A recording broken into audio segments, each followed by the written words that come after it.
Tunay nga ang Diyos ay walang katulan. Ito ba? Tunay po ang Diyos ay hindi po nagbabago. No? Sabi sa kanta, siya naman ngayon at magpakailanman. Ayan. Bago po tayo magsimula sa ating pag-aaralan, ayon po sa ating pinasa kanina, tayo muna yung magpadalangin. O Ama naming Diyos na makapangyarihan sa lahat.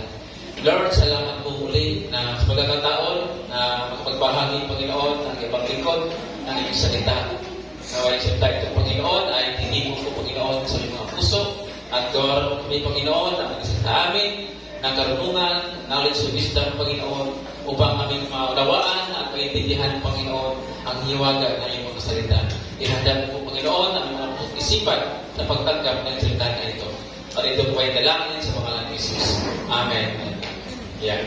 Ang tema po na ating pag-uusapan ngayong umaga, kapatid, sa ating worship service ay may tema po tayong growth to Christ. No? Ano po bang ibig sabihin ng growth to Christ? No, pag sinabi natin growth to Christ, ibig sabihin, mayroon na pong naitaling sa atin. Di po ba? Sa pamamagitan na tulad ng ginagawa natin ngayon sa ating worship service. Ano pa ba yung iba? Tulad ng small group, kapatid. Tulad ng mga fellowship natin. May men, women, and youth. Mayroon po tayong mga schedule. No? Kung saan may word of God po dyan. No? Mayroon tayong midweek service o prayer meeting. Yun. Dapat na itanim po sa atin sa mundo. No? Pag tayo po'y nagtanim ng mga halaman, di ba ang nais po natin ay lumago po ito ng mga halaman na ito. Pero bakit minsan bilang isang Kristiyano, hindi po tayo lumago sa ating pananampalataya sa ating Panginoon? Bakit kaya? O nanatiling stagnant, no? Ang ating pananampalataya sa Panginoon. At ang lalo nasa isip natin ay ang mundo na ating ginagalawan. No? Kaya dapat, no? Ang ating gagawin at ang paksa na ating pag-uusapan ngayon ay developing a godly mindset. Doon po kinuha sa mga talata na ating binasa kanina. Dapat ito po ang ating gagawin para po tayo mag-grow sa ating Panginoon. I-develop po natin ang ating mindset. Godly mindset, kapatid. So, ito po isulat ni Apostol Pablo para po sa mga taga-Kolosas. Lalong-lalo na para sa iglesia ng Kolosas, kapatid. No? Ito ay isang bayan ng Asia Minor sa silangan ng Efeso. Si Apostol Pablo ang nagtatag ng iglesia na ito, kapatid. Ang tawag po ngayon, kapatid, no? Sa Kolosas ngayon ay ito po tinatawag na Lord. Ang Kolosas po ngayon.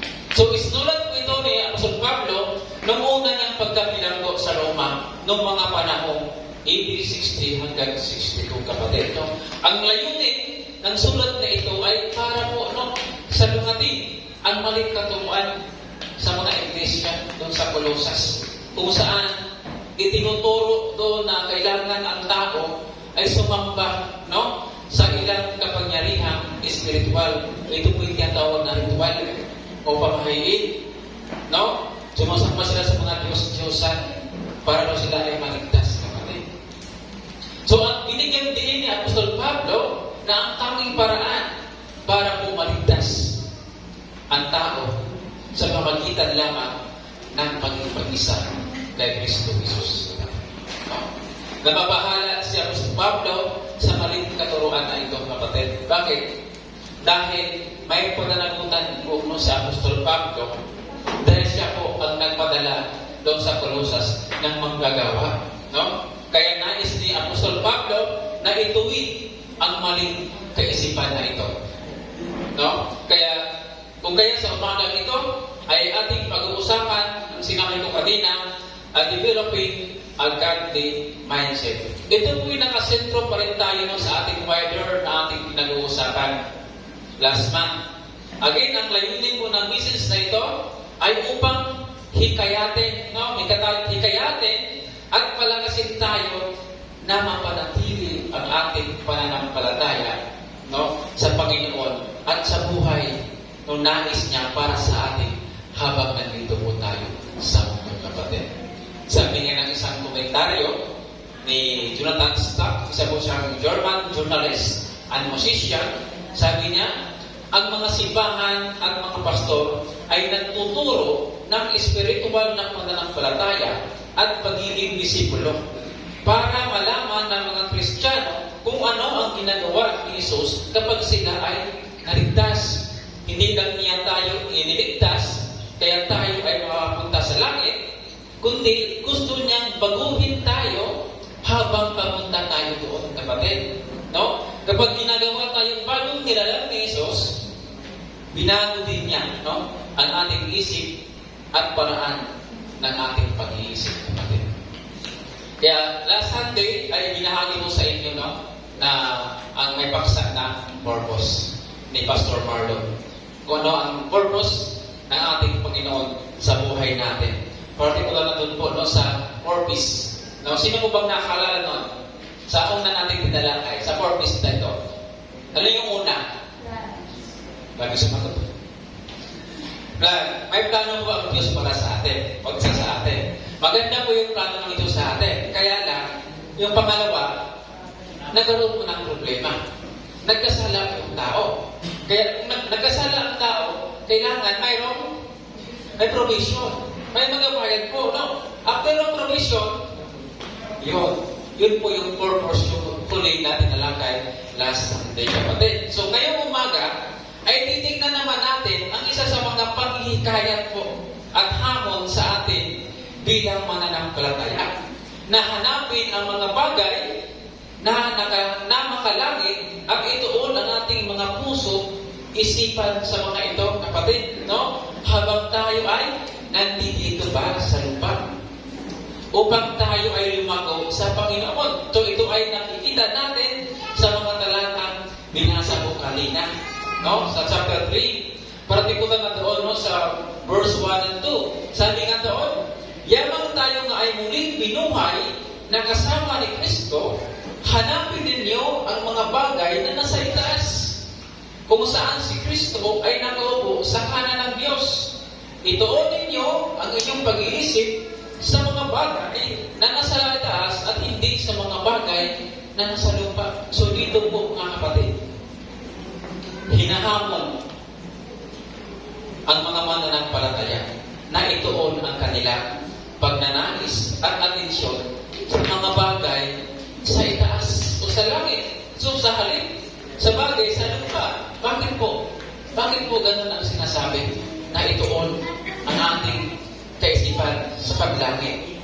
Dahil, mga kapatid, no, ngayon, ang nagtutuon, karamihan na nagtutuon o naglalaga sa kanilang pananampalataya at pagtitiwala sa mga bagay na hindi nagtatagal dito po sa lupa. Karamihan sa ating nakikita, no, sa ating nalalaman at nararanasan sa buhay ay temporal lang, kapatid. Kaya nakakabahala po ngayon, no, kapatid, ang sitwasyon ngayon dahil po sa mga panibago teknolohiya, no? Pagka kumain, kasama ang cellphone, maliligo, kasama ang cellphone. Hindi po ba? Kaya po bang nangyayari sa ating dito ngayon? Dahil sa mga panibagong magamitan. Dati wala naman po yan, eh, no? Kaya ang gusto ng ating Panginoon ay ituon ang ating isipan sa mga langit, hindi po sa paglupa. Sabi nga sa Matthew chapter 24 verse 35, lilipas ang langit at ang lupa, ngunit ang ating mga sinasabi ay tiyak na mananatili, kapatid. Kahit kailan, hindi po ito nagbabago ang salita po ng ating Panginoon. No? Lumipas man ang lahat, ang salita niya ay nananatili pa rin, mga kapatid. Ang kanyang salita. Ang mga katawan natin, no? Tandaan ko mga siyaksyon niya. Kamacho, maganda. Dilipas din po yan, kapatid, no? Gayon din ang mundo, no, na ating ginagalawan. Ang lahat ito ay maglalaho, ngunit kung may Kristo po tayo sa buhay natin, magkaroon po tayo ng buhay na walang hanggan. Kung magkaroon po tayo ng katiyakan sa buhay po natin. Diba? Sabi nga sa kanta, kay Kristo, ang buhay ay may katiyakan. Kung susunod ay magpatuloy. Diba yun? Ano na yung kanta yun? Ako lahat ang nakakalam. May kanta ganun, kapatid. Pag kay Kristo po ang buhay natin, may katiyakan po ito. No? Kaya bilang Kristiyano, dapat nating ma-realize ang kahalagahan ng pagkakaroon ng tamang pananaw at focus. Kung tayong mga mananampalataya ay magtatagumpay sa mga kahirapan sa buhay dito sa lupa, ang ating focus ay dapat sa Panginoon at sa mga bagay na mayroon tayo sa pamamagitan niya, kapatid. Dapat tayong magkaroon ng higit na spiritual na pananaw kaysa makamundong pananaw, kapatid. Di po ba? At higit sa lahat, hindi ito nangangahulugan na binabaliwala natin ang mga bagay sa iba. No? Hindi ito nangangahulugan na dapat natin baliwalain ang ating mga responsibilidad sa lupa. Sa halip, sa pamamagitan ng pagtuon natin sa ating focus sa Panginoon, ay naipamuhay natin, no, ang isang buhay na may makalangit, no, makalangit na katangian habang nandito pa tayo sa mundo. So, kaya sa umagang ito ay titingnan natin ang mensaheng pinamagandang developing a godly mindset na mayroon po tayong pinaka-main point dito, kapatid. A godly life start with a godly mindset. Di po ba? Para po tayo ay lumago po sa ating pananampalataya sa ating Panginoon. Ang susi para magkaroon tayo ng Kristiyanong pamumuhay, dapat mayroon tayong Kristohanong pag-iisip, kapatid. No? Mayroon tayong Kristohanong pag-iisip. Napakahalaga po nito sapagkat ang klase po ng buhay na mayroon tayo ngayon ay produkto lamang ng ating pagsunod sa Kanya. Di po ba? How to develop a godly mindset, kapatid. Paano natin i-develop ang ating makadiyos na pag-iisip? Una, consider the reminders. Ano ba yung reminders doon? Sa verse 1a hanggang 3. Yaman tayo ay muling binuhay, nasa kasama ni Kristo. Sa 3, ito ay sapagkat namatay na kayo at ang buhay ninyo ay nakatagong kasama ni Kristo. No? Ang ating pag-iisa, no, kay Kristo Jesus ang tinutumbok po dito. Nang muling binuhay ng Diyos ang ating Panginoong Hesus mula sa mga patay, tayo din ay muling binuhay ng Diyos kasama niya. No? Siya ay binuhay mula sa kamatayan para po sa atin. Sa pamagitan ng pananampalataya kay Jesus, tayo namatay kasama niya at muling binuhay na kasama niya dahil dito wala nang kapangyarihan ang kamatayan sa atin at hindi na ito kailangan katakutan pa. No? Masasabi din natin na isang tunay na mananampalataya ay talagang may bagong buhay bilang binuhay na kasama po ni Kristo. Muli tayong isinila at binuhay sa isang bagong espiritual na buhay sa pamamagitan po ng pagkikisan natin sa Panginoong Hesus by faith. Binago ng Diyos ang ating buhay sa pamamagitan ng muling pagbubuhay sa atin dahil sa pananampalataya sa Panginoong Hesus sa atin.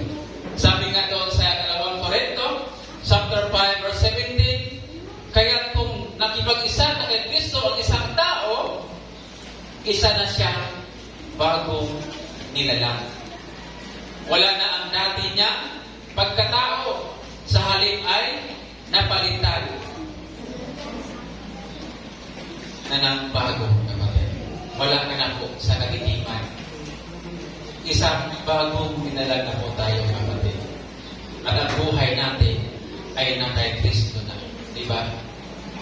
Sabi nga sa Efeso, chapter 2, verse 6. At dahil sa pag-ibag-isa natin kay Kristo Jesus, binuhay tayo ng Diyos mula sa mga patay kasama si Kristo. Para maghari tayong kasama niya sa kaharian ng langit. So dahil sa pag-ibag-isa natin sa Panginoong Hesus, tayo ay binuhay ng Diyos at itinaas niya sa pamamagitan po ni Kristo para maghari tayong kasama niya sa kaharian ng langit. Ito isang katotohanan, kapatid, na walang sinuman ang magpagbabago. Ito ang matibay po ng pundasyon sa ating pag-asa bilang mga Kristiyano. Tayo ay muling binuhay kasama ni Kristo, tayo ay binago ng Diyos, kapatid, sa magitan ng pananampalataya ng Hesus. So sa halip, ang gagawin natin ay dapat ipamuhay ang bagong buhay na mayroon tayo mula sa Diyos sa pamamagitan ng pagkikisa sa Panginoong Hesus. Kailangan natin ipamuhay. Kung ano mo yung ating natutunan, kapatid, sa kanyang salita, dapat po nakikita po sa atin. Ako talaga, din po ako ng salita ng Diyos. Pero hindi ko po yun, pinamuhay noon nung nasa probinsya pa po ako. Sa halip, ay iniwasan ko po ito, kapatid. Kaya nga, na-testimony mo dati. Kaya ako pumunta ng Maynila para doon po iwasan ang tatay ko. Dahil ang tatay ko ay isa rin po manggagawa sa ating Panginoon. Na kung saan, mahigpit po ang nasabi. Hindi kami basta-basta makakalabas sa bahay. Kahit lalaki kami, andun na kami sa bahay.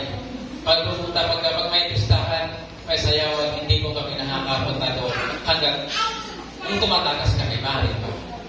Pero, mahigpit po ang tatay ko pagdating po sa ganyang bagay na ito. Kaya pumunta ako ng Manila para iwasan po yung tatay ko. Ano po ba yung noon? Aral sa akin. Pag mayroon na mong naitanin sa atin, kahit saan ka na magpunta, kahit gumawa ka man ng pagkakamali, lagi mo natin iisipin yung tinanim natin ng Panginoon. No?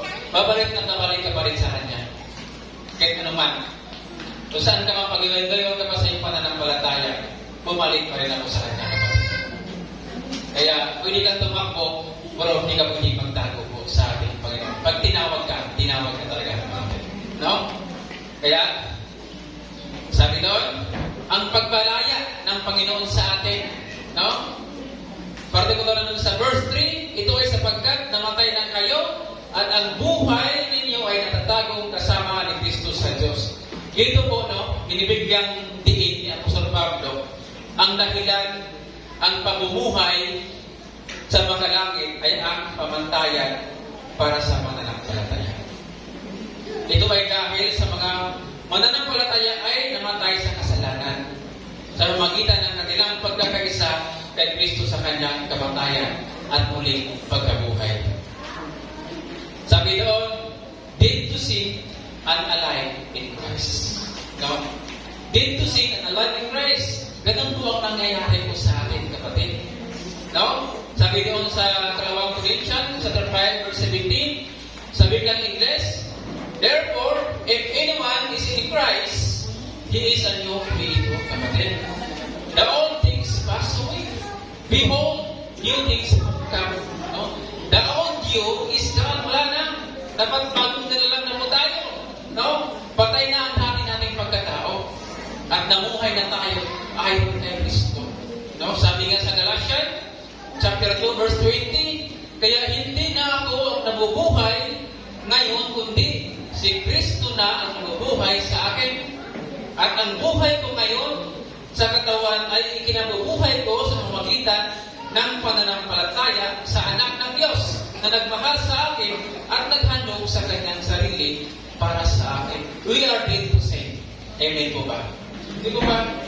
Imposible walang magbabago sa iyo kung ang buhay mo ay na kay Kristo na.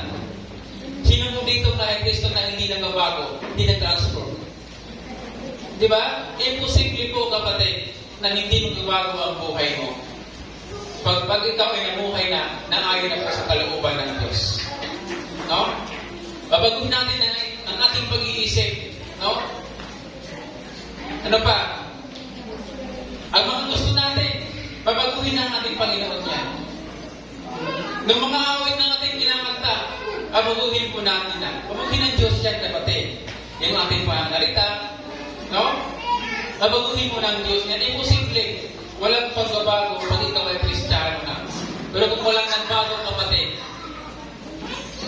mag-isip-isip po tayo kung nakanino po tayo pag walang nagbago bilang Kristiyano. Ang ating buhay ay nakatago kasama ang ating Panginoon Jesus sa Diyos. No? Ano ang ibig sabihin nang itago kasama ni Jesus sa Diyos?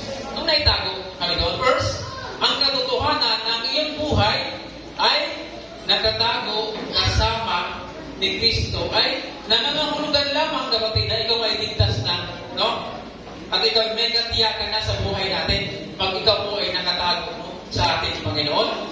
Sabi nga sa Juan chapter 10, verse 28 hanggang 29, sabi dito, binibigyan ko sila ng buhay na walang hanggan.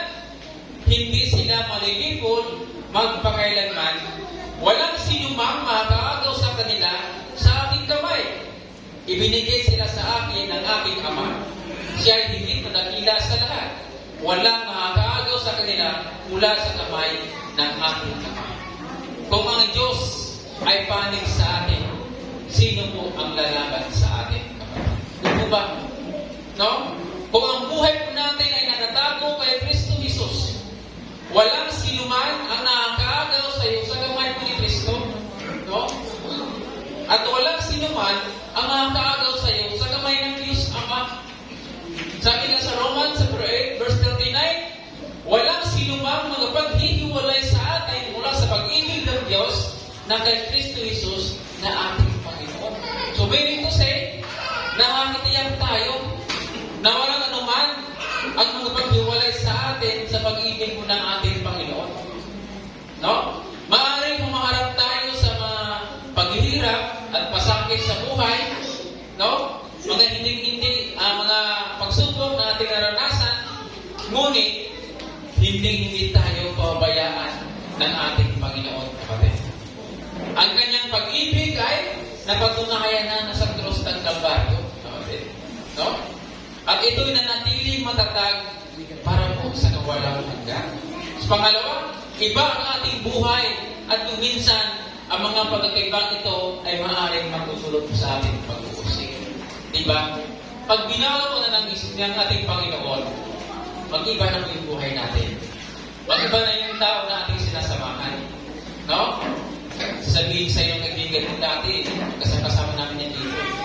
Ngayon, nag-iba na ng landas, nag-iba na. Sino ka ngayon na nag-iba sa atin? No?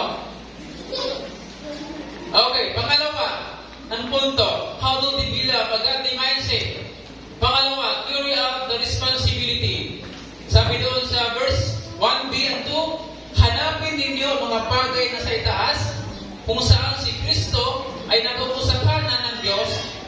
Ituon ninyo ang inyong pag-iisip sa mga bagay na nasa itaas at hindi sa mga bagay na nasa lupa. No? Nagkapahiwatig na patuloy po, no, ang pagkilos. Parating punuan ang puso at pag-iisip ng mga makalangit na katotohanan na mayroon tayo sa magitan ng pag-iisip natin sa Diyos. Ito dapat ang maging pattern natin bilang isang mananampalataya habang nandito pa tayo, no, sa lupa. Dapat unahin natin hanapin ang Diyos. Siya po ang una natin hanapin. Sabi nga sa Matthew chapter 6 verse 23, sabi doon, but seek ye first His kingdom of His righteousness, and all these things will be added unto you. Di mo ba? Dapat din na, mamaya na po ako mag-church. Ay, nasunod next Sunday na lang ako. May busy ako ngayon eh. No? Maybe next time na lang. Bro, tama ka sa akin? Church? Pastor? Kala ba ako ngayon eh. Kailangan ka ko eh. Pero dapat, unahin po natin ang ating Panginoon. But seek ye first the kingdom of God. Diba? Unahin natin ang Diyos. Yun po ang pattern natin. Dapat unahin natin ang ating Panginoon.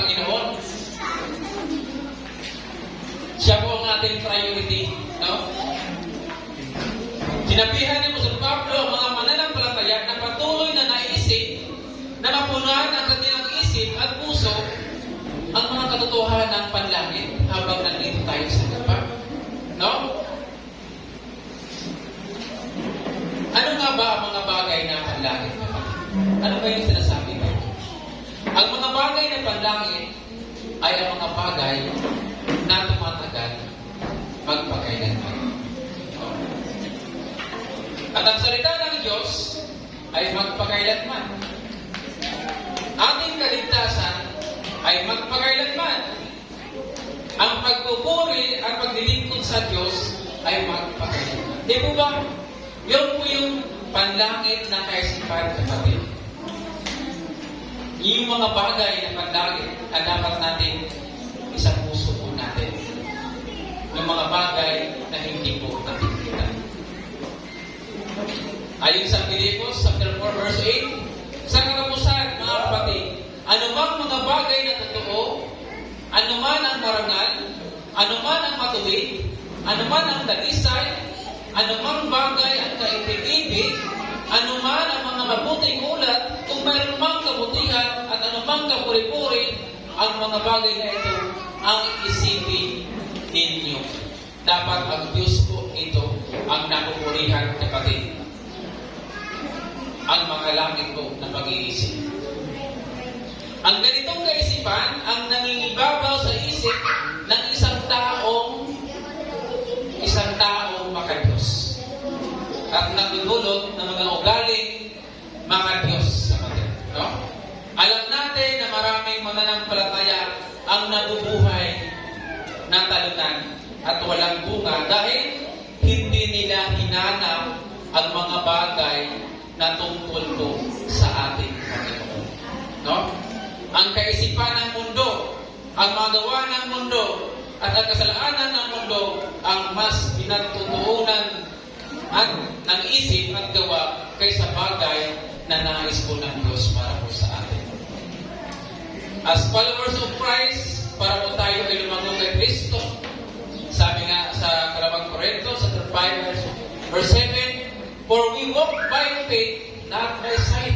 Di po ba? Kaya sabi nga sa Kalawang Korinto, chapter 4, verse 18, kaya ang paningin namin ay nakatuon sa mga bagay na di nakikita at hindi sa mga bagay na nakikita. Bakit? Dahil yung mga bagay na ating nakikita ay maglalaho lang po ito pag-atin, no? Sapagkat panandalian lamang ang mga bagay na nakikita, ngunit walang hanggan ang mga bagay na di nakikita. No? Pero bilang mga mananampalataya, dapat tayo magkusa na ito ang ating pagnanais at isip sa mga bagay na makalangit kaysa mga bagay sa lupa. No? Kaya noon, nung malaba ako sa isang gawain, after pumasok sa simbahan, iniisip na po, ano po punutan pag-uwi. Oo. Kailangan makabili na ako ng maskara. Sarap yung maskara, no? Sisig, no? Magluluto din naman natin sa maskara. Masarap ng sisig na. Oo. Parang sisig niyan. Kaya, yun po yung mindset ko dati, yung nasa isip ko. Pagdating ng Friday, iniisip ko, Sabado. Tuma na naman tayo nito. Ano naman kinagulutan nito? Diba? Yun po yung mindset ko noon eh. Pero pag binago ka ng ating Panginoon, kapatid, tsak, magbabago din yung pag-iisip natin. Di po ba? Magbabago yan. Imposible hindi magbabago. Kung hindi nagbabago, yun. Mag-isip ka. Sino yung pumasok sa isip mo, kapatid? No? Kaya naman, sa halip na magkaroon ng temporal na pananaw sa pag-iisip, ang utos at hamon sa ating mananampalataya is to grow and maintain an eternal perspective. And lastly, how to develop a godly mindset, count on the revelation. No? Ano bang sabi doon? Sa verse 4, kapag si Kristo ang ating buhay ay mahahayag, kasama rin naman niya kayong mahahayag sa kalooban. So, sabi nga doon sa 1, chapter 14, verse 1 to 3, huwag mabagabag ang inyong kalooban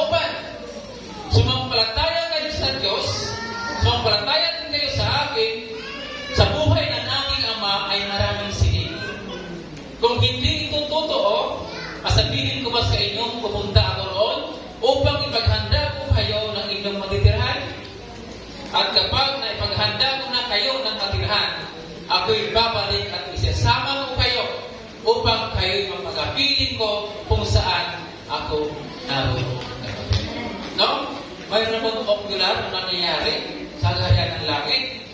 Pero kailangan bilang mananampalataya, dapat nag-reserve na tayo doon. No? Ay mo ba'y nagpag-reserve na doon? Sa buhay, sa kaharian na ng maraming silid? May pangalan doon sa pintuan doon? No? Dapat tayo ay nagpag-reserve na sa pamamagitan ng ating pag-ibag-isa sa ating Panginoong Jesucristo. Noon pa man ang church ay naghihintay sa pag-asa na muling pagbabalik ng ating Panginoong Hesus.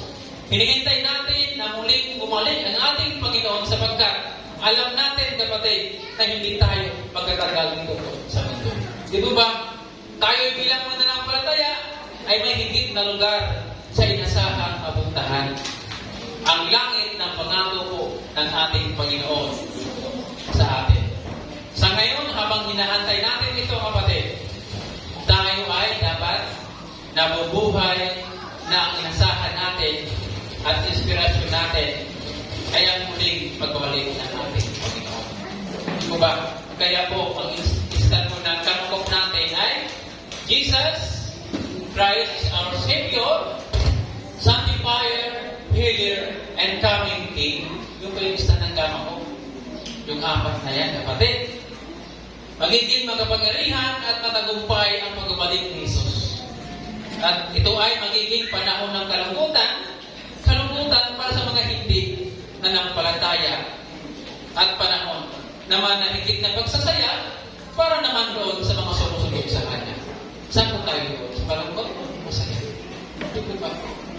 Palungkot sa mga taong hindi nanampalataya sa Kanya. Kung tayo mga nanampalataya bilang Kristiyano, dapat tayo ay nag-celebrate sa Kanyang pagbabalik. Sa Kanyang second coming or glorification. Sabi nga doon, kapag si Kristo ng ating buhay ay mahayag, kasama rin naman niya kayong maihayag magpakailanman. Sabi sa unang Juan, sa 3 verse 2, mga minamahal, mga anak tayo ng Diyos ngayon. Ngunit, hindi pa nahayag ang magiging kalagayan natin. Ngunit, alam natin, pagdating ni Kristo, ito'y magiging katulad niya sapagkat nakikita natin kung sino talaga siya. No? In Romans 8, chapter 18, Paul speaks about the comparison of the current suffering in the glory of being with Jesus. Sa Tagalog, para sa akin, ang mga pagtitiis natin sa kasalukuyan ay hindi maihambing sa kaluwalhatian ipahayag sa atin balang araw. No? Kaya bilang pangwagas, no? Lagi po natin tatandaan, kapatid. Heaven is a preferred place for a preferred place. Di po ba? Heaven is a preferred place for a preferred place. Ang tanong na lamang ay, tayo mo ay handa na. Handa na ba tayo? Prepared na ba tayong lahat kung dumating po ang ating Panginoon? Kung hindi pa, kailan tayo maging handa? Dapat ngayon na, now na. Dahil ang pagdating niya, di ba? Tulad ng isang magnanakaw.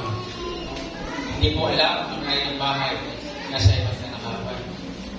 Kaya kurantan ka kung saan ka man naroon, kapatid. Yun na po yun. Yun po ang ikaw. No? Kung tayo ay mas nakatuon sa mga mundong pag-iisip, lagi po natin isipin, nakatulong ba ito para po ako ay lumago sa aking pananampalataya sa ating Panginoon? Kung tulo tayo nakatuon, lagi po natin itanong, or ito'y nakakasira po sa ating relasyon sa ating Panginoon at nagpagpalayo po sa Kanya. Kaya dapat ang ating isipan, no, ay dapat nakatuon po sa makalangit na pamumuhay, hindi po sa mga mundo. Kaya para po tayo ay lumago sa Panginoon, kailangan po natin ay tinira po natin, mga kapatid, ang ating godly mindset. No? Kaya sa susunod na linggo, huwag po kayo makawala. Dahil maganda po ang pag-uusapan natin sa next Sunday. Kaya, naway magdagdagan pa tayo. Dahil maganda po ang tema sa next Sunday na ating pag-uusapan. Magandang umaga po sa ating lahat. To God be the glory.